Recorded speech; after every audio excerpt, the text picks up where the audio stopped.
Have you ever wanted to get even with someone who hurt you? I mean, they hurt you, so it's only fair if they experience some pain in return, right? I mean, I get it. I've been there. But there's this saying, an eye for an eye makes the whole world blind. It's a reminder that when we're all trying to get revenge, the cycle of pain never ends. But what's the alternative? How do we balance the forgiving others with standing up for ourselves? And it's possible that getting justice is about more than just punishing people who've hurt us. That was a question. Hurt us. About more. Wait, that was. I can edit all this. There's a guy named Joseph who you can read about in the Old Testament of the Bible, like all of us. I'm sure Joseph once had a deal with some pretty major hurt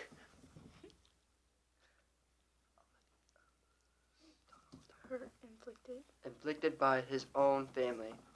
Check out his story because it reveals something important, and it's this: justice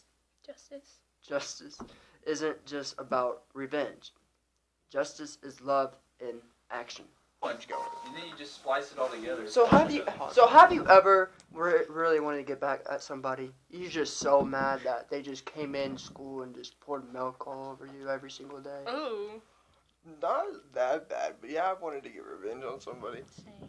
Yeah, I'm not gonna lie. What'd you do instead? Did you get your revenge? No. If you did get your revenge, how'd it feel? Horrible. You felt like a piece of crap afterwards. So And a terrible person. Getting the revenge didn't make you feel Well, No, it doesn't make you feel better. You're just doing something. You're just basically stooping down to that other person's level.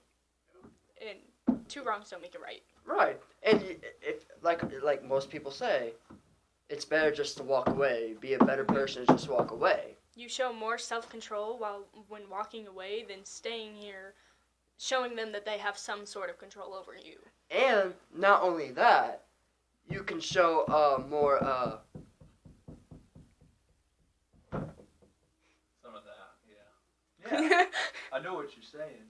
some maturity. Yeah. Oh. Yeah. Maturity. Yeah. Definitely.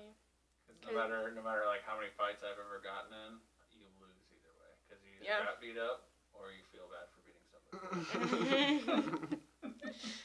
Yeah, or even just like being hateful with your words.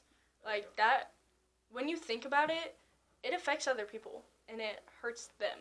You're hurting them more than, well, you're hurting yourself and them when you're doing this. Like, it's not helping anyone. We're here to help and love each other and show each other love and spread the gospel, spread the word, tell people about Jesus and show them his love, not bring each other down because we're insecure. Right. Or we feel like we don't have a place because we can't. We haven't yet found our place with Jesus and with God. And people trying to fit in, like teenagers. People are trying to fit in, you know? Like, if people don't fit in, they get bullied. But fitting in can cause a big problem for, like, some kids. If you get mixed up with the wrong group, they can do some really bad stuff. For sure. Yeah, so it's all about having that godly fellowship, and it's like who you surround yourself with. Yeah. That's what you want to do, is you want to start surrounding yourself with people that are like, you're like, hey, I love Jesus, you love Jesus too. Because you guys, like, there's nothing better than a relationship where, like, you guys just know that you love Jesus.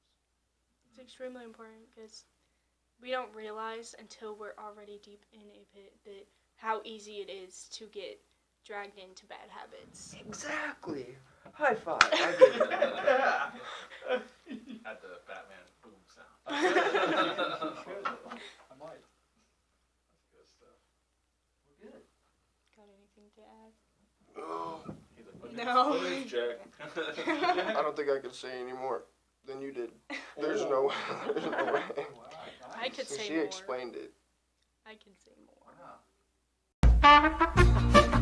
Wow. Should we like kind of face each other a little bit? We can. Yeah. Are we good? We're good. Face. Do we look presentable? You need to put that in there. What's that? Okay. His face? Okay. What'd I do? I'll do it. I don't know what I with his did, though. permission. Absolutely. But what'd I do? You made a He's like- face, I he's guess. like a- Zoolander. Are we good? Zoolander. Zoolander. Okay. You know, like the Rock's face in Jumanji. Smoldering. Yes. Never had a smolder before, but maybe that's what my wife says. I got a question. Question it away, Thomas. Yeah. I forgot it. Oh, I have the answer too, man. It was right there. Let's say I think Jesse would probably punch Yeah. somebody in the face and get revenge. Actually, That's- yes. To answer your question, Thomas, I did forget the answer as well. If you forgot the question, then I forgot the answer. Jack, you got a question? How come? What if? I feel like you do. How did you know? You did, didn't you? Go ahead. You speak. Jesse, when you were out helping people, have you had a lot of people turn you down? Absolutely. How does that make you feel? It used to make me feel like I wasn't doing a correct job, or I wasn't doing a good enough job at what God asked me to do. But then I realized But then you got to realize that we're not soul winners. We're seed planters, and that my job is to love God, love people. And if I go into, so I used to go and when I help people out or preach the gospel to them, I would go into them with an agenda of I'm going to preach this, this, and this, and if this happens, that happens. But now I've changed it to where, or God's changed it in my heart to where I can just love people. So my agenda to go in to talk to people is to only love them. And if they don't feel more loved by God and me, then I don't want to be in that conversation. So I really kind of gauge that before I get in a conversation with somebody. Like I said, I don't argue with people. I love them. So if it gets into argumentative state, I'll say, hey, this is not the direction I wanted to go, but if I could answer every question to your satisfaction, would you give your life to Jesus? And most times that answer is no. So I'm just like, okay, we're done here. Then I love you. And I don't want to be a person that makes you feel anger or disgust or anything like that. Never argue with people. Go ahead, Thomas. Yes. I Yeah. got a question for you. All right. If you're trying to spread the gospel, and somebody turns you down, Mm-hmm. how would you go from your day? Like how would Would that discourage you? Is what you're saying? Like how do you continue on in strength? yeah. Basically. Well, the best thing to do is you pray, and you realize that it wasn't anything you did, but it's the person rejected it. But you opened the door. You know what I mean? You were obedient in what God was telling you to do, and you did it. It's not up to you for someone else to accept it or not. It's up that just like he was saying with you're sowing that seed, and we don't know how it grows. Only God knows how it grows. We just plant it and let the Lord do the work. Yeah, because we can't do, like, we don't decide when harvest is.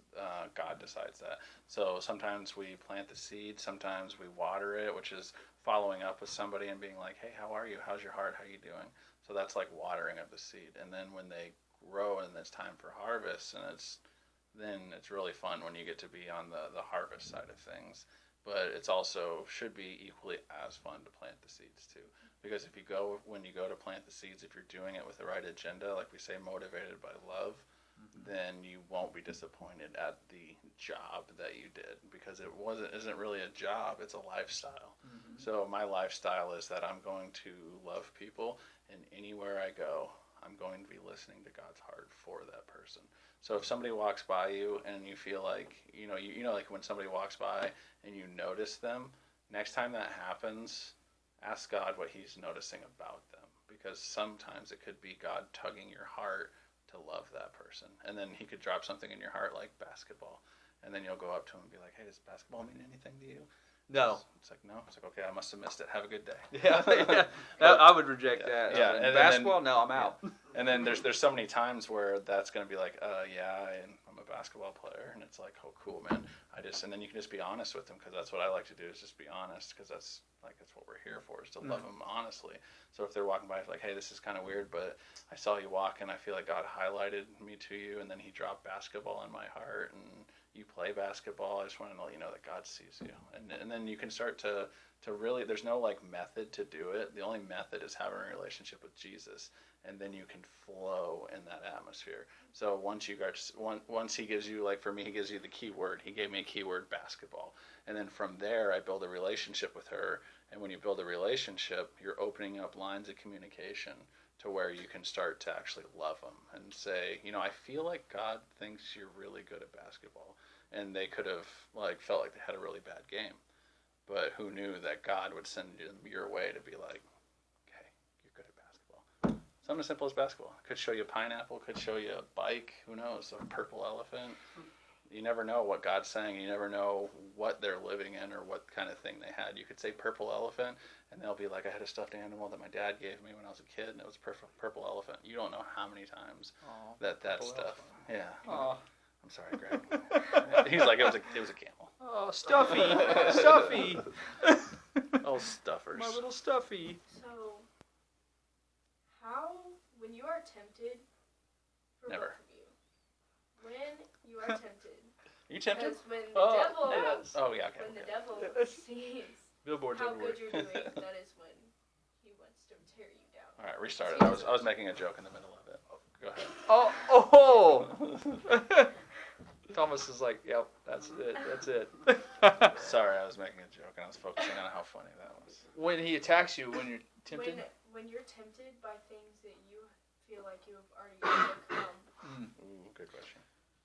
Like, How that do you are you- very confident in that you have overcome. Like you have freedom in this, and then all of a sudden, you're getting tempted to do it again. Yeah. Is your question? Yeah. You want to go first? How do you handle that situation? You first off, you always pray. You rebuke the enemy in that situation. Say, I've overcome that.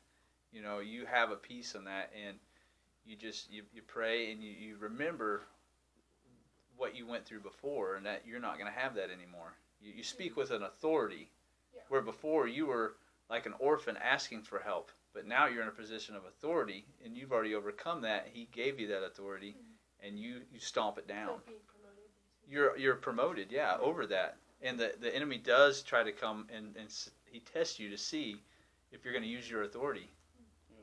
And you just got to remember that.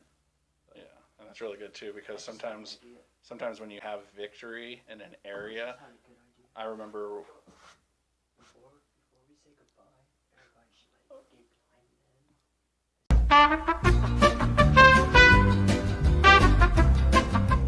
them. That's good. So when, dang, I forgot what I was saying. Oh, sorry. When you have the victory over it. Oh yeah, so like when you have a victory in a certain area, I remember when I was coming up and I started to learn about sanctification, and it's like this process of continually like growing and healing and just like living it out with God.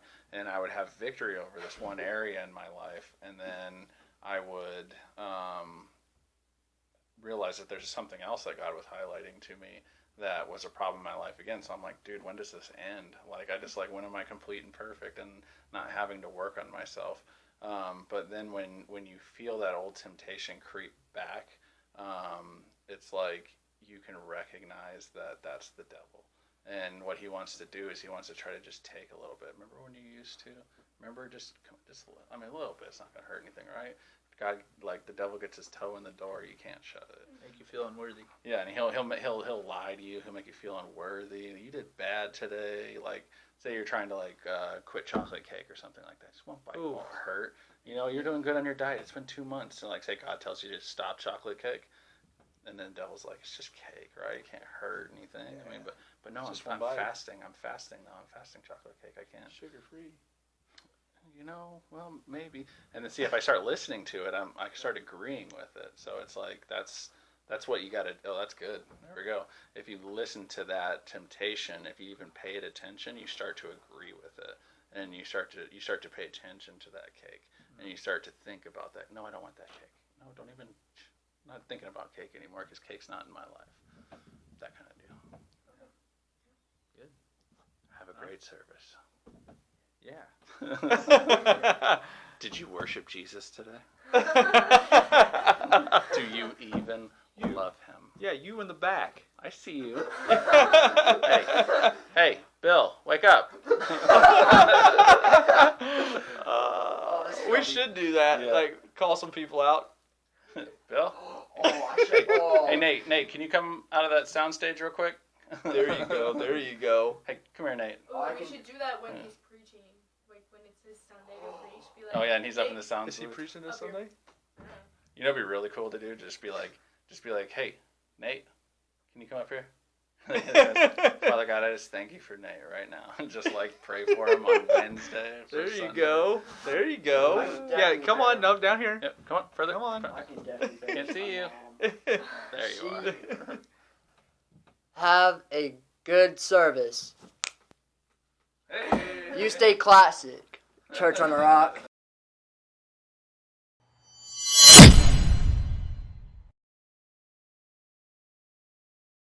Oh yeah. I don't know if I want to do the welcome or not. Oh, Okay, you don't this have is- to. Hey, this is cute. He thought it was a choice. His was a choice. Held still. It won't. You won't even Wait, so notice. is this going on like this Sunday? Yes. No, you have to say something now that I'll. All right. Greg, stand behind the camera so I can talk to you. No, because you're going to make me laugh, but it's okay. We'll just have more bloopers. Yeah, bloopers. No. Okay, ready? Are you ready? No. Gotta put like a little bit of me touch to it. All, folks.